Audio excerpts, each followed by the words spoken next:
night of the coup, Enda here tortured Nastutian's aide to death with a razor.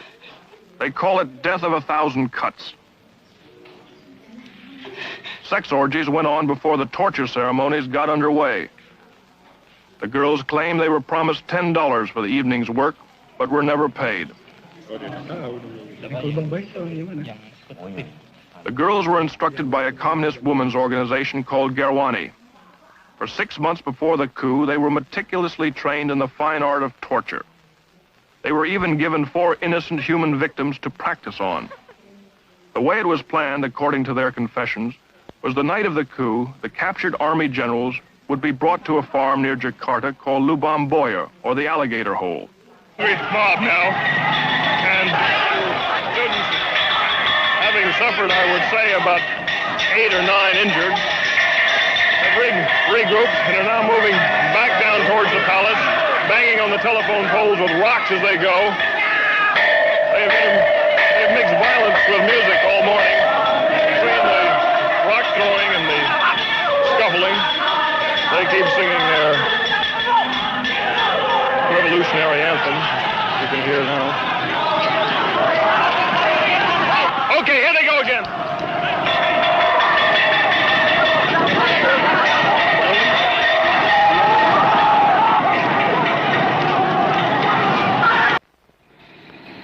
As our war in Asia gets bigger, a largely unnoticed victory over the communists has been decisively won in Southeast Asia. In fact, it is the single biggest defeat ever handed to communists anywhere in the world. And it was won without a single American soldier, American dollar, or bomb. It happened here. On the map, it resembles an abstract painting. It is, in fact, a chain of 3,000 exotic and bountiful islands. Together they form Indonesia, the world's 6th most populous country. Geographically, it dominates Southeast Asia, and politically, as the former ally of Peking, threatened to become the communist Southern Front in the malignant battle for Asia, a massive end run around Vietnam. 16 months ago, these beautiful and tranquil-looking islands exploded with stunning violence. Indonesia is still in a state of shock. Without warning, Indonesia's 3 million communists tried to seize total control of the government by killing their opposition in a single night of assassination. This act, in turn, was revenged by the slaughter and arrest of 500,000 suspected communists. The terror and the trouble is by no means over. Indonesia's present turmoil, conflict, and power struggle is not altogether new. The Balinese Kecak, a kind of Hindu passion play, illustrates vividly the complex and alien struggle going on today. Here the priest blesses the participants, 100 men representing rival armies of monkeys, one good, the other evil, each convinced they are in the right.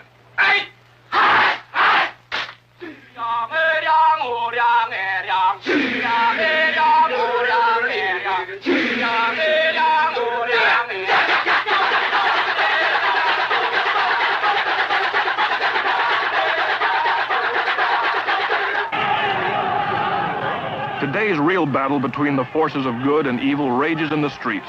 They demand social reform and political freedom.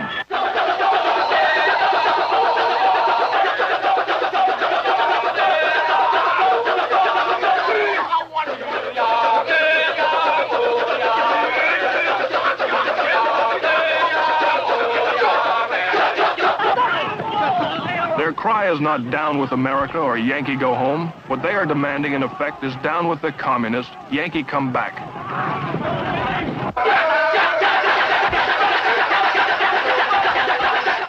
The garish leader of the forces of evil is a monster king called Rwana.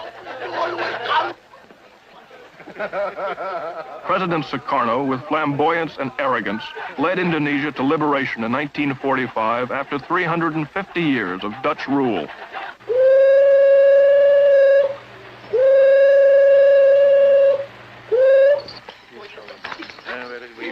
He also let his nation fall under communist influence into bankruptcy and chaos.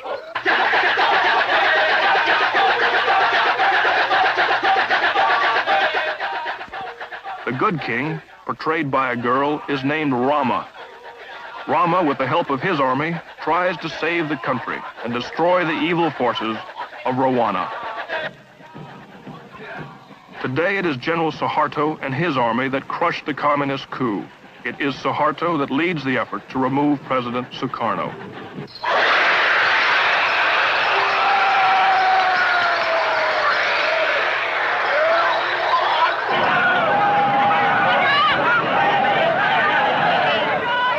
The struggle between these forces is violent. It is unpredictable. It is emotional.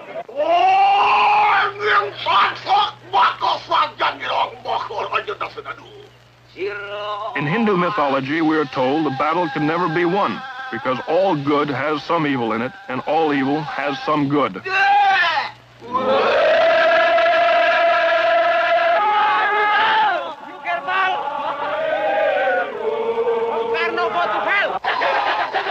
The philosophy of the Kejamnya dance is that the struggle will continue endlessly, with numerous subplots, intrigues, arguments, shifting loyalties, murders, and battles. This is precisely what's happening in Indonesia today.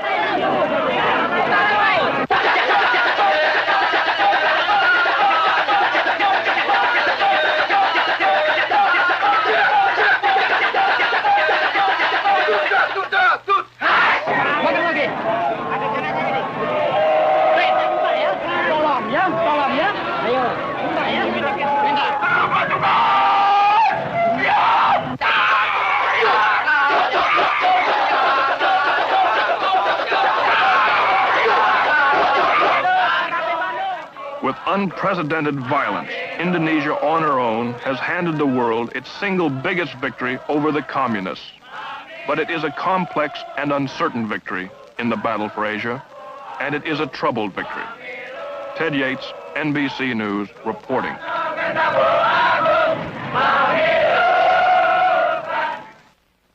In theory, at least, all factual information about Indonesia is contained here, the Bureau of Statistics.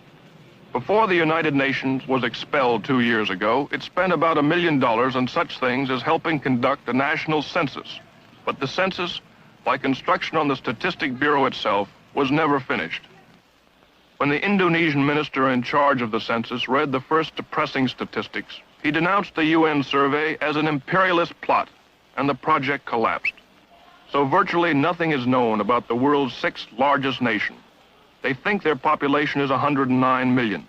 They think they have something over 300 ethnic groups, 250 distinct languages, and a booming birth rate. They are trying to learn the size of their army and bureaucracy, as well as the condition of trade, industry, and manufacturing, the level of education, transportation, communication, and housing. It's slow work. They run out of data cards for their 2 computers, so what statistics they do have are compiled by hand, computed on the abacus, a tabulating device invented in the 6th century.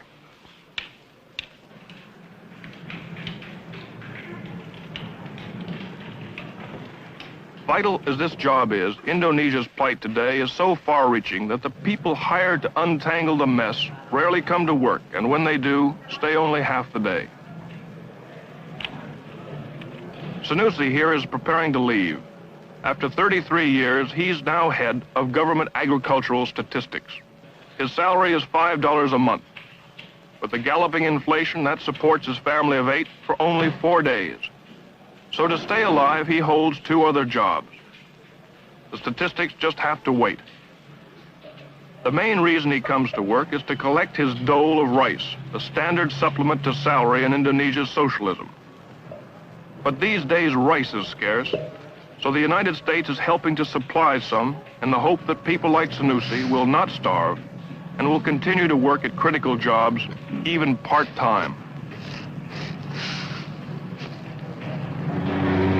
Before President Sukarno cut us off 3 years ago, saying, "To hell with your aid," America had given Indonesia $870 million. Now that Sukarno is losing power, we're back with aid. This is part of the new program, 50,000 tons of rice worth $9 million. It's being given on an emergency basis, and Indonesia is supposed to pay us for it in the next 6 years. The rice is not for the common people, but for the bureaucrats, like Sanusi, and for the army.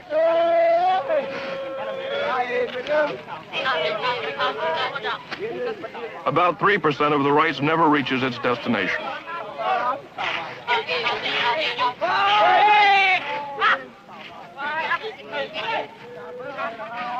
Behind it all, radiating his famous charisma, is Bung Karno, or Brother Karno, named President for Life of Indonesia, though never elected by the people. Sukarno likes to be called the playboy of the Eastern world. He has 4 palaces. The Freedom Palace is where he works. The others are strictly for pleasure.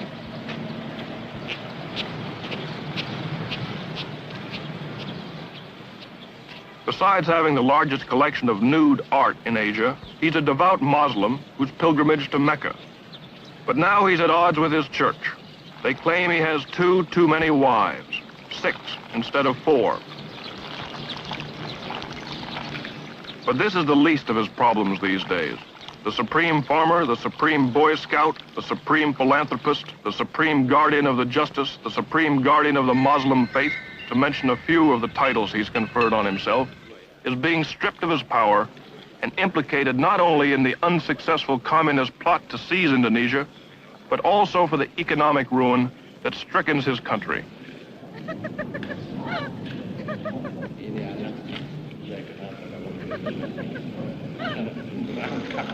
Meeting with the great leader of the revolution is General Suharto.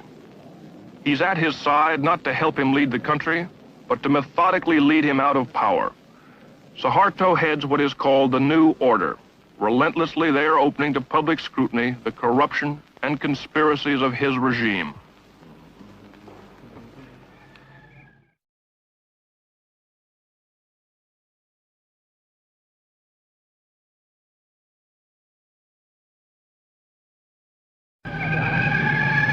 The dramatic climax of a year in which Indonesia repudiated the communists and the one-man rule of Sukarno began the night of October 1st, 1966, a year to the day the communists tried to seize the country.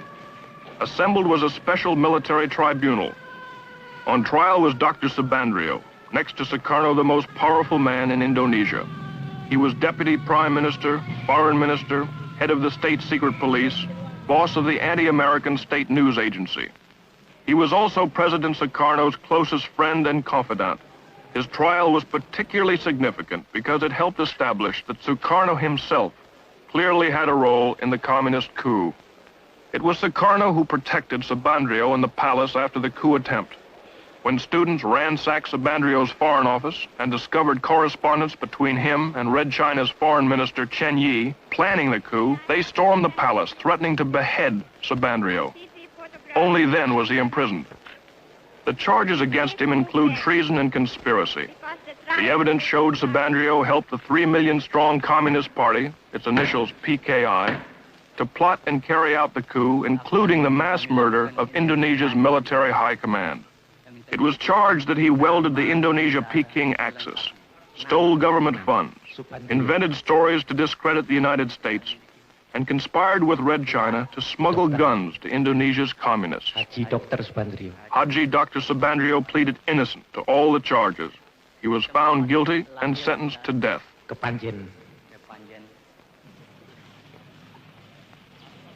Hundreds more involved in the PKI coup are in prisons. Painstaking interrogations have pieced together the incredible plot. Being questioned is the commander of one of the 3 divisions that spearheaded the coup, Captain Suradi. Supported by the PKI, their mission was to disable the army by murdering its top commanders, seize all communications, and immobilize the government long enough for the PKI politicians to take over.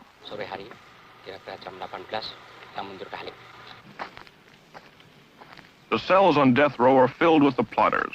Only because General Suharto and Nasution escaped their murderers and rallied loyal army units was the coup crushed.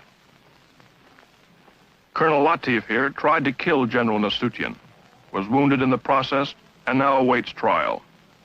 During the coup, Latif directed tactical operations. General Parman, chief of the Army Intelligence, was killed by this man.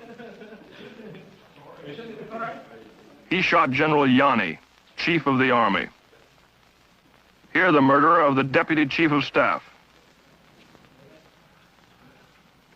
Lance Corporal Hargiono missed General Nasution, but shot his sister and infant daughter 5 times.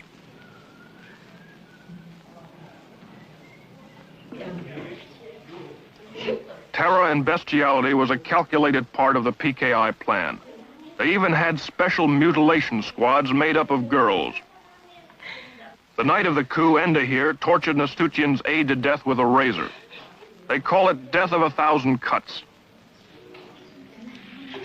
Sex orgies went on before the torture ceremonies got underway. The girls claim they were promised $10 for the evening's work, but were never paid. The girls were instructed by a communist women's organization called GERWANI. For 6 months before the coup, they were meticulously trained in the fine art of torture. They were even given 4 innocent human victims to practice on. The way it was planned, according to their confessions, was the night of the coup, the captured army generals would be brought to a farm near Jakarta called Lubang Buaya, or the Alligator Hole. Here they were to be ritualistically tortured to death. As it worked out, 3 of the generals were dead on arrival. The remaining victims, to the delight of the huge communist throng, were slowly killed. Eventually, the mutilated bodies were dumped down a well. The spectacular atrocities were calculated to so terrorize Indonesia that there would be no resistance to the coup. It worked just the other way. When the hideousness of their crimes were made public, it triggered a national revulsion. This set off the equally brutal slaughter and arrest of 500,000 suspected communists from one end of Indonesia to the other. And the purge continues to this day. Dalam pelaksanaannya ya, supaya kalian bersembunyi, itu aja. Dalam pelaksanaannya agak sembunyi, apabila mereka itu baru adakan, ini kan sudah ada kawan kita. What you see here is typical. Supported by the Army, high school and college student organizations seal off and search a Jakarta suburb for communists. Homes are entered and searched. Men, women, and children are interrogated. Identification papers are examined.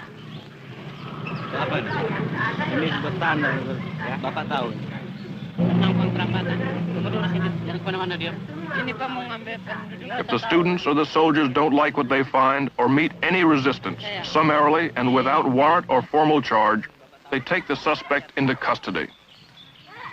On this day, more than 100 suspects like this man were hustled in.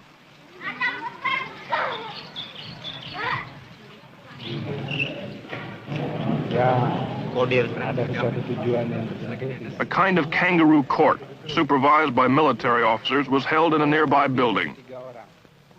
Here they somehow determined which suspects would be arrested. Di RT 18? Iya. RT 3? Ada Selamat Mulyono. 60 were taken off to jail this day, and very uncertain fates.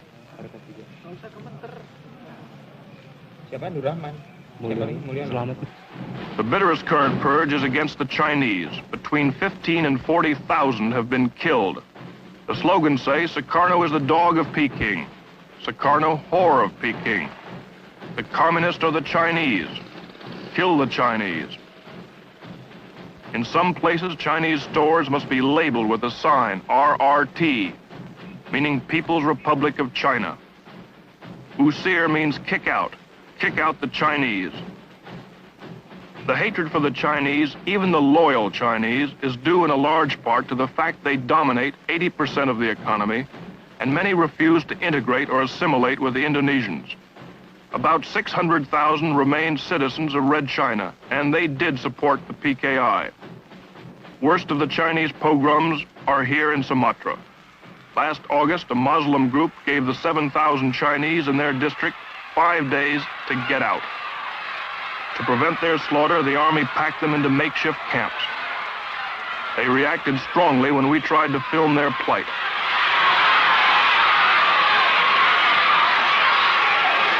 For 2 months, 1,600 men and women, children have crowded in here, waiting to return to Red China. As you can hear, they're not very friendly. They're very short of food. Their cry, as you can hear, is Gang Yang America, Gang Yang Nia Cologne, which means crush America, crush the neo-colonialists.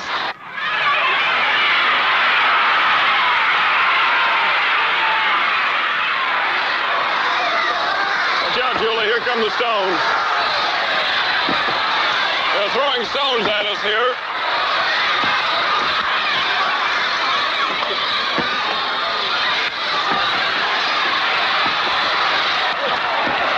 There are 5 other camps like this, a total of about 5,000 Chinese. They're waiting to be deported. Good, watch out. What was that now? The sentries are firing their rifles over the heads of these people to keep them suppressed. These people are beginning to get out of hand. They're firing submachine guns now into the air.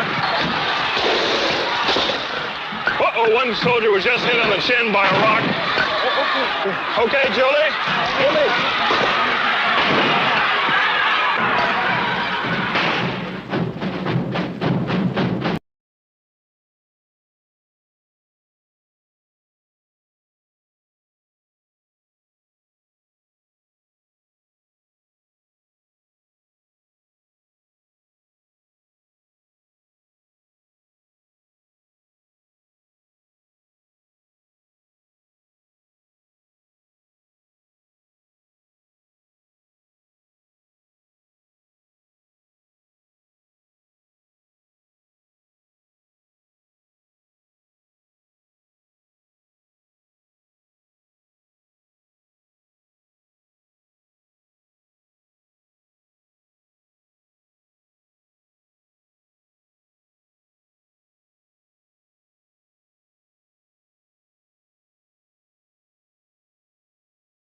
They call this Blueprint Hall, and in it are hundreds of models of unfinished show-off projects. We don't want a country where people think of nothing but their stomachs, proclaimed Sukarno. So he spent their money on mandatory projects like the Bungkarno Tower. The plan includes a 100-foot column with a revolving restaurant at its top, and it's typical of Sukarno's national policy of putting second things first.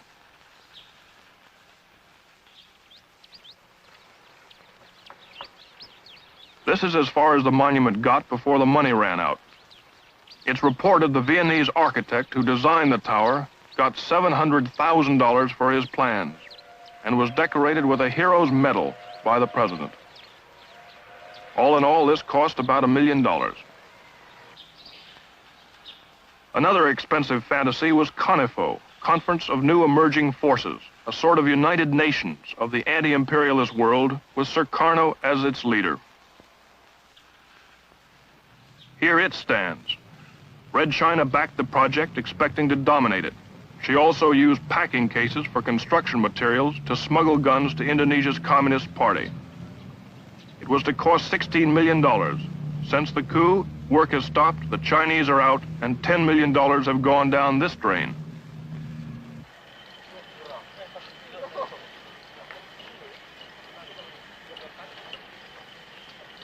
There are hundreds of such projects littered all over Indonesia, millions squandered on them. The National Monument still has a little work going on. No one knows how much it has cost. It's a presidential secret. However, at the top of the 300-foot obelisk is a symbolic flame coated with $300,000 of pure gold. Heavy machinery in critically short supply rots in the sun, waiting for full-scale work to resume on the monument. At least some of the ruined machinery is put to good use. It serves as shelter for a few of Jakarta's 300,000 homeless.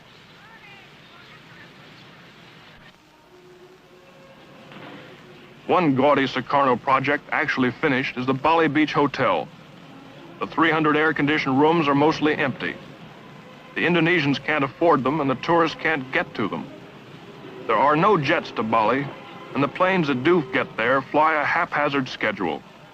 Sukarno's $1 million jet runway was built in the wrong place and sank into the ocean.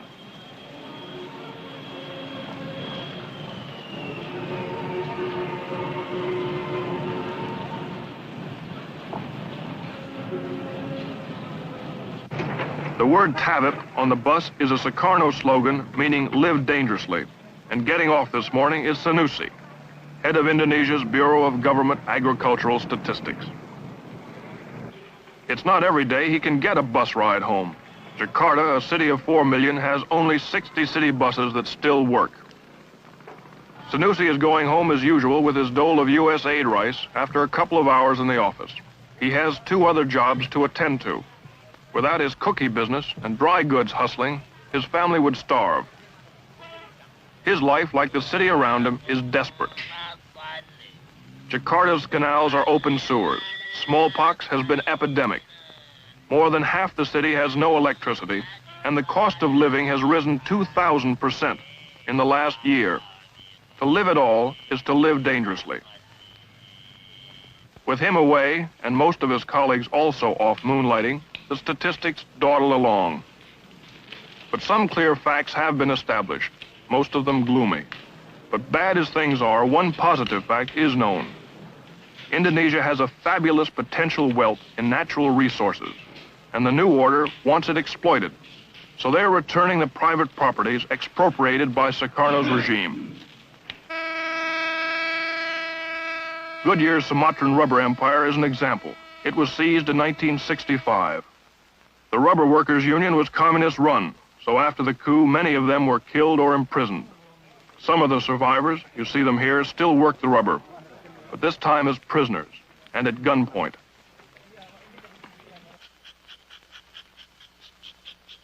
When the government ran things, they enlarged the staff, built houses and schools, and raised wages. Although production remained about the same, operating costs quadrupled. Profits went out the window, and with them, a vital source of export revenue vanished. The new order wants Goodyear back, and they, like dozens of other foreign capitalists, are anxious to return because the wealth is there, not just rubber, but oil, tin, lumber, spice, almost everything.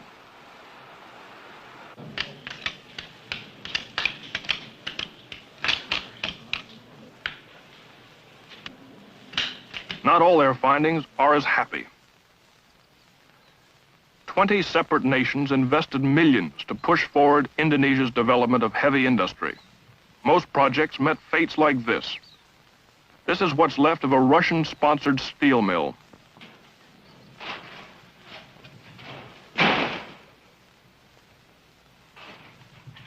Sukarno charmed the Russians into building it in a remote corner of Java with no decent roads, no available labor, no water for the boilers, and more important, no iron ore for the blast furnaces. It's abandoned now, the expensive machinery rusting away. What it amounts to was a $36 million misunderstanding.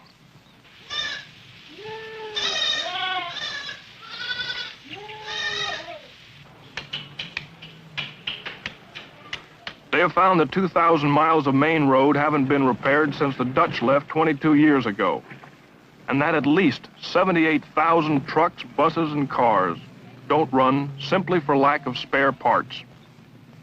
This keeps food from the cities, produce from the ports. The country is bankrupt. They now know how badly.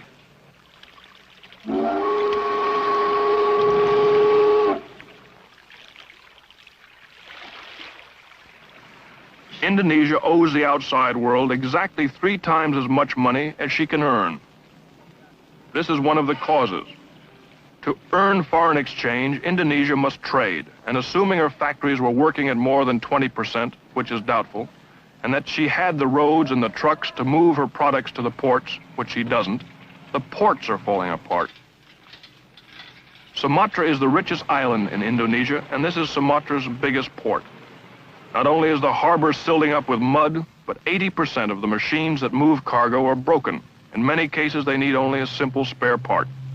The mechanical wreckage is further compounded by what amounts to chronic corruptness, red tape, stealing, smuggling, and inefficient management.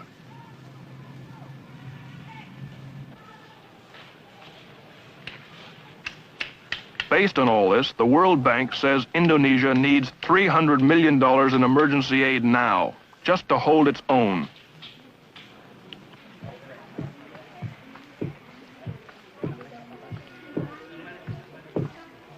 Holding its own means that people, including lucky high officials with jobs like Sanusi, don't actually starve. Holding its own means that the 21 people that live in Sanusi's 4-room house aren't evicted because he can't meet the $2 monthly rent. It means that his oldest son can still get enough rice to pound into flour for their cookie business. Holding its own has many small meanings. To Sanusi, it also means that the soaring inflation won't get any worse and lose the few customers he can find for his dry goods sales. As it is, he negotiates for hours with the wholesaler over a vital half a cent in the price of his merchandise. The half cent is as important to the wholesaler as it is to retailer Sanusi. 1.200. Saya nggak mau itu. Holding its own means Mrs. Sanusi's cookies will also find cash customers in the morning market. Tambah-tambahan untuk gaji saya kan nggak cukup, lebihnya untuk nambah-nambah gaji saya yang nggak cukup kan deh. So the 300 million means things just won't get any worse. And this, of course, is the problem. Sukarno's one-man rule is finished. The communists are out of power. Sound social and economic reforms are in the works. The biggest country in Southeast Asia is a friend again. Now comes the intricate task of stabilizing this unexpected victory and repairing Indonesia's ruin before the hungry and emotional country rebels against the new order. Right now they are waiting and hoping and trying to survive day to day.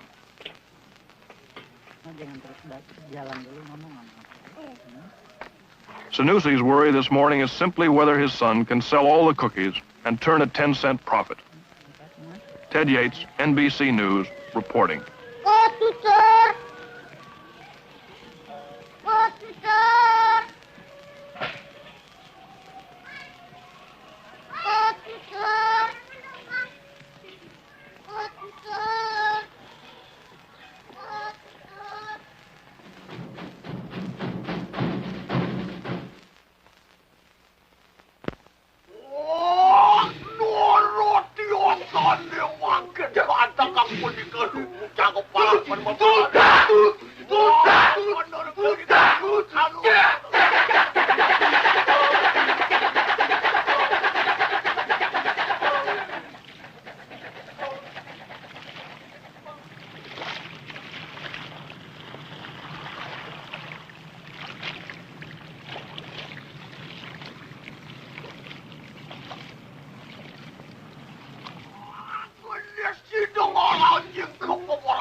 The 300,000 people killed in Indonesia during the last 16 months are about 100,000 more than the total military casualties of all sides in Vietnam since 1960.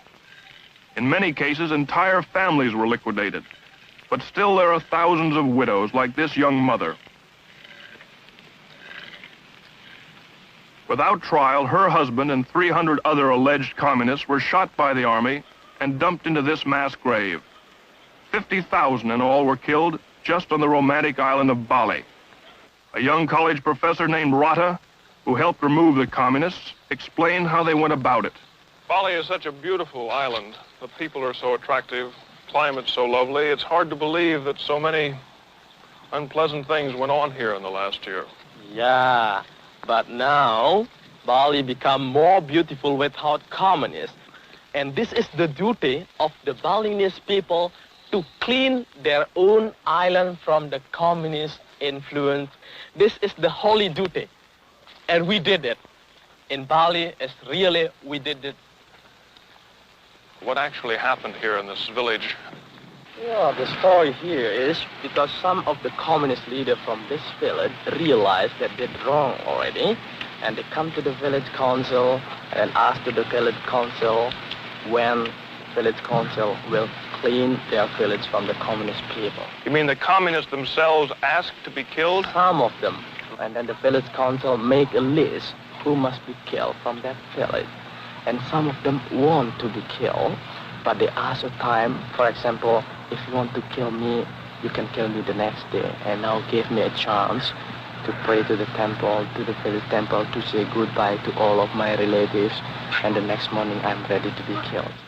So the next morning or next evening, the villagers bring him here and then kill him by sword. They killed him with a sword. Yes, with Just a sword. Stab Stabbed them one time and killed, buried it in, and put it the stone like this one, so the family can recognize the next morning where is the family buried. What did you do to erase or cleanse the communists or the communist sympathizers in your village from their ideas? Yeah, and later all the communists, for example, come to the village council, and then they told that they will swear on oath they will not become a member or sympathizer of Communist Party anymore. Well, how did you hold them to their promise? That is why we cannot hold that. That is why we leave it to the God, and we decided to hold the purification ceremony for them in the village temple, that the God will see them, promise, and swear on oath. That is the best way. Because, for example, if they come back again to the Communist Party, we don't know, but the God will know it.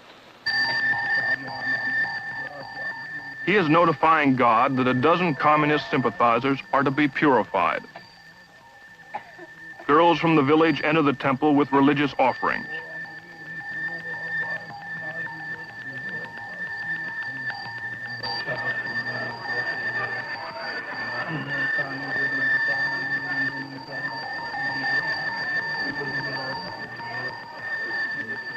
The entire village attends the ceremony.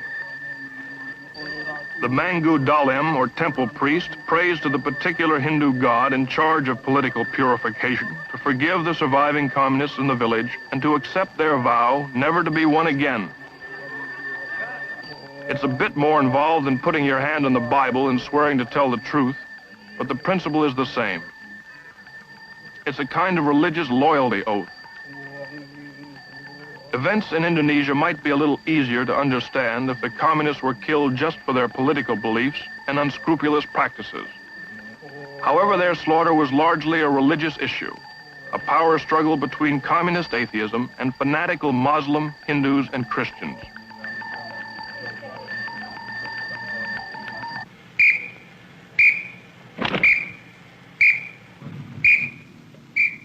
The different islands deal with the communist survivors in various ways, mostly by keeping them in prison.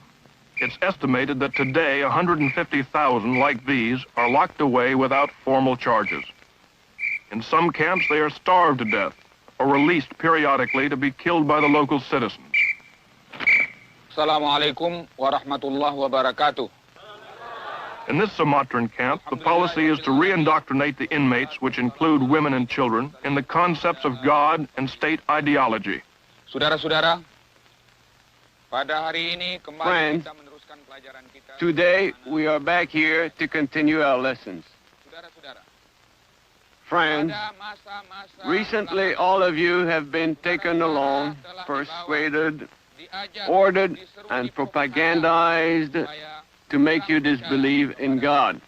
dengan adanya Those atheists keinginan did it. daripada orang-orang Those people who do not recognize God's existence, those PKI, komunis. those Mereka communists, telah mengajak saudara-saudara. they tricked all of you so that you would not believe in God. Sediakah saudara-saudara? Are you willing to repent?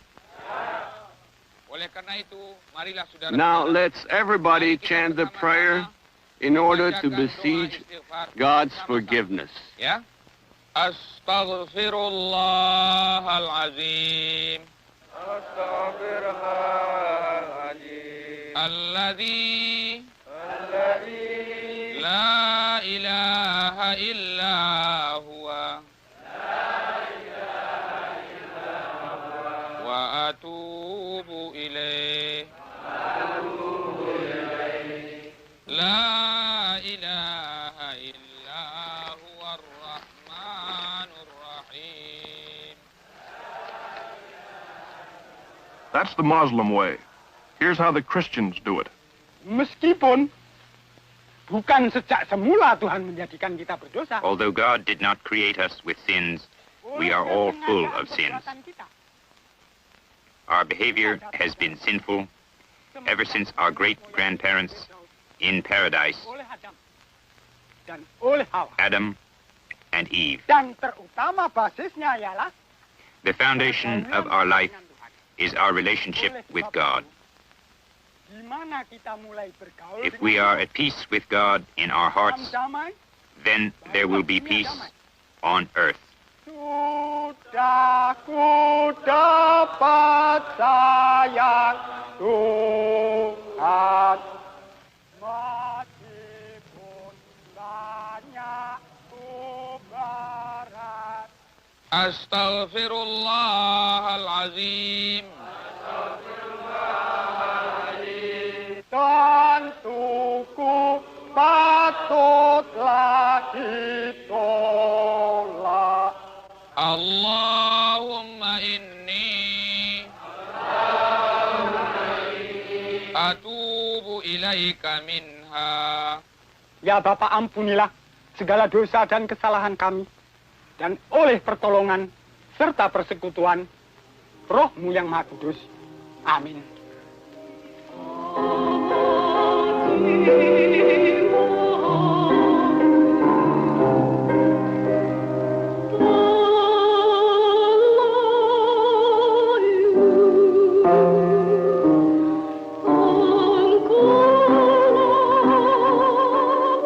If turnabout is fair play, this concert is the example of all times. Until 6 months ago, most of the audience was in communist prisons or hiding from PKI goon squads. Not only was religion a point of contention, but so was intellectualism, culture, and free expression. It was banned by the PKI. Books were burnt, newspapers closed, painting, music, films not pro-communist were destroyed. Now the communists are in prison, the intellectuals are out, and they are the vanguard of the new order. One of the ex-cons is a Dutchman turned Indonesian who helped fight for their independence, was elected to their parliament, and jailed in 1962 by Sukarno for his critical views. Next to him is Mukhtar Lubis, an Indonesian hero during the fight for independence from Dutch colonial rule. He's a novelist and newspaperman who published searing exposés of corruption in the Sukarno government.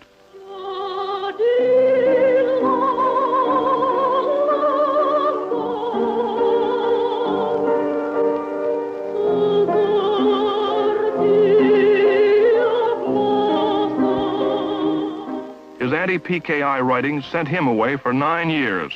9 years of imprisonment without trial have only strengthened my determination to fight even harder for our cultural and intellectual freedom. He's fighting with his newspaper. In his first editorial, he describes the challenges and dangers already menacing the new order. There are still many challenges which we have to face to build this new order. Challenges from the communists, who, though officially banned, are still working underground by exploiting the continuing deterioration of our economy. Challenges from the corrupt old politicians, the vested interest groups, which had enriched themselves so much during the past years. But the greatest danger of all is a possible split within the forces of the new order, between the students and some elements of our armed forces.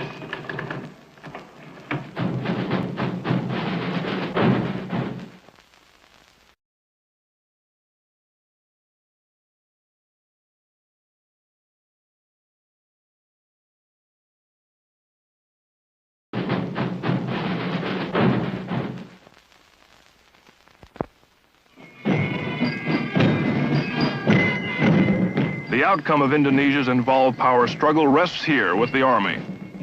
They dominate or run every government office and enterprise in the country. biggest army in Southeast Asia, their major accomplishment has been to help bankrupt Indonesia. Most of the equipment is Russian, about $1 billion worth, which hasn't been paid for. Sukarno tried to find them an enemy and declared war on Malaysia. This futile confrontation consumed 70% of the national income. But now the army, under the guidance of General Suharto, is finding an enemy worth destroying, the commander-in-chief, Sukarno.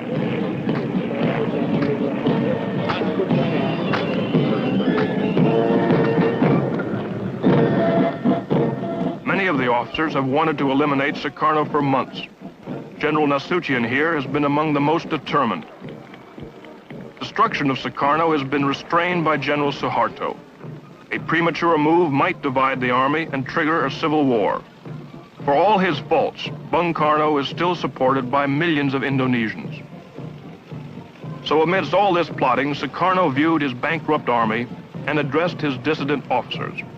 5 Oktober, saya sebagai presiden mengeluarkan dekret. On the 5th of October, I, as president, decreed that we must build an armed forces because, especially in a nation full of conflicts right now, in a world full of imperialists and anti-imperialists training at each other, not one nation alone can stand erect without an armed forces. We must maintain a united power so that it will not split apart. Stripping his boss of absolute power was Suharto's first step toward preserving unity. 5 months after the coup, Sukarno was frightened into bestowing on General Suharto the authority to take any steps necessary to ensure the stability of the government. Suharto is the son of a Javanese farmer. He's a devout Muslim and mystical. He has a personal soothsayer, or dukun, who he consults on all matters.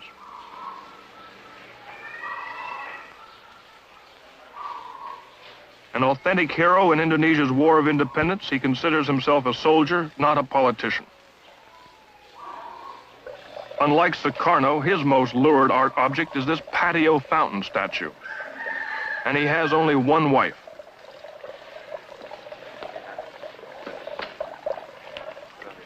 He likes to work at home, a suburban split level. And for relaxation, he shoots golf or Sumatran tigers. In less than a year, Suharto and his new order have returned Indonesia to the United Nations, outlawed the Communist Party, ended the pointless war with Malaysia, negotiated credit extensions on the billions she owes the world, attracted some foreign aid, and balanced the budget, at least on paper. Suharto's accomplishments have been made while assassinations, conspiracies, plots, full-scale riots daily threaten not only General Suharto personally, but Indonesia as a whole.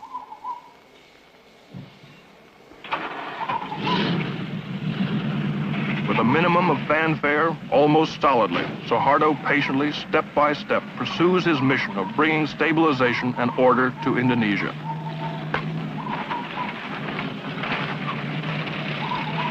Jangan maju lagi, jangan maju lagi. Yang di depan, maju.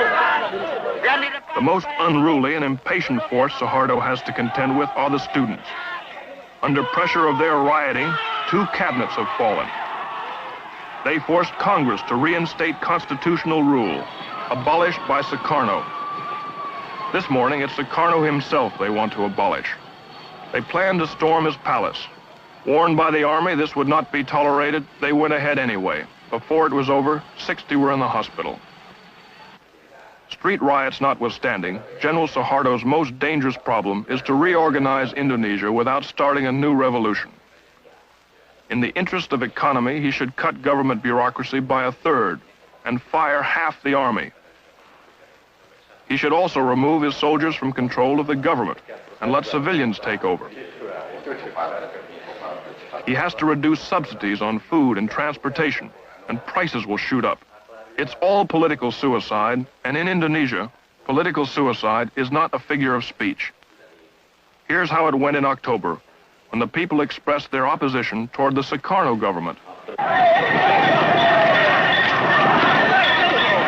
This is a classic situation again of war among friends. The Army and the students are both united in their effort to get rid of Sukarno, but in this case, the Army has to take a position, and a bloody one, against the students in order not to protect Sukarno, but to try to keep anarchy off the streets of Indonesia, which has had so much of this bloodshed in the last year. You can hear the thumps of these rocks as they come winging in. So far, no soldiers have been hit. This is really an angry mob now. And students, having suffered, I would say, about 8 or 9 injured, have regrouped and are now moving back down towards the palace, banging on the telephone poles with rocks as they go. They've mixed violence with music all morning. Between the rock throwing and the scuffling, they keep singing their revolutionary anthem. You can hear now. Okay, here they go again.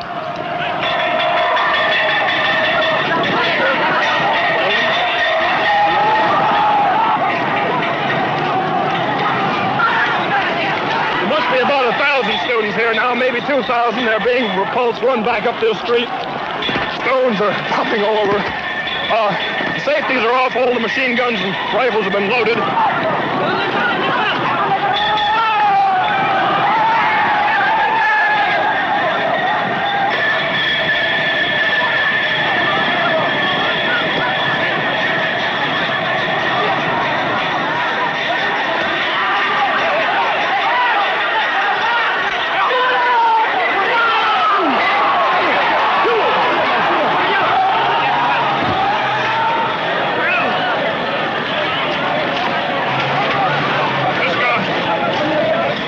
Just hit over the back of the head by a rifle butt. I think his neck is broken.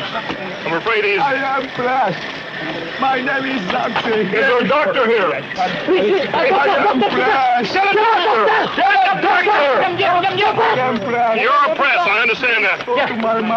This man, he's a member of the student press, the commie press. He was stabbed with a bayonet. Hold him over here.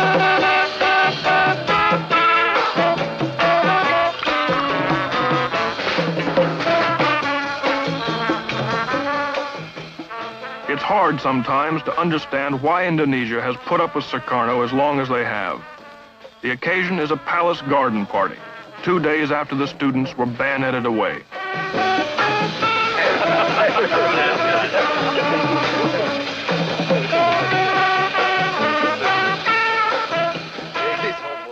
The cynicism of the whole affair is illustrated here. Mrs. Adam Malik is the wife of the new foreign minister, and he is Sukarno's foremost opponent.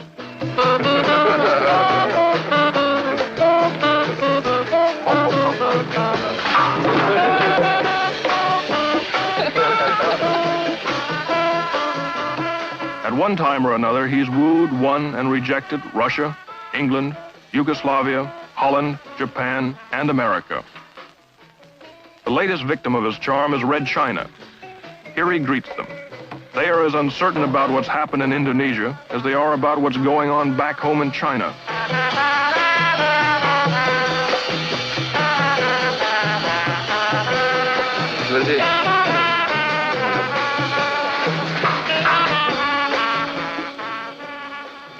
Sukarno's great talent has been his ability to make friends into enemies and fools out of everyone.